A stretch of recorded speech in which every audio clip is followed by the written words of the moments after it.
හිටපු දෙන්නෙක් නේද අද මේ රණ්ඩු වෙන්නේ? ඔය අමේලියා කියන කෙල්ල හිටියේ නැත්තම් අදටත් යෂ් මගෙත් එක්ක මේ විදියටම ඉන්න. Tamanට අයිති දෙයක් වෙන කාගවත් වෙන්න දෙන්න එපා නේද? එහෙමයි කියලා මට අමේලියව ගහලා පන්නන්න බෑනේ කසු. මොකද බැරි? පාරෝ නම් අමලියට ගහලා පන්නන්නත් පුළුවන්.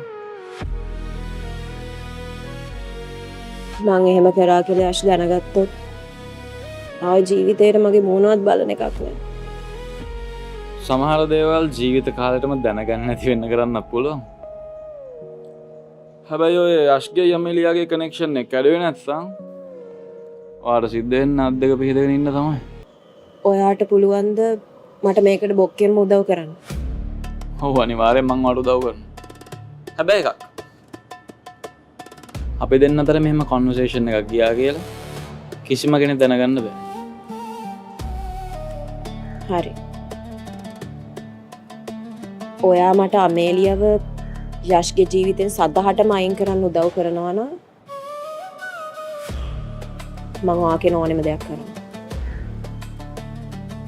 හරි ඩීල්. ඩීල්.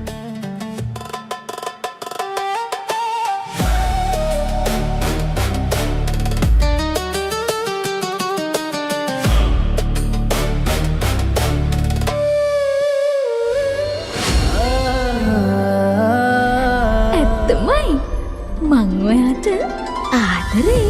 මැයි 11 වනදා සිට සතියේ දින 5ම රාත්‍රී 9ට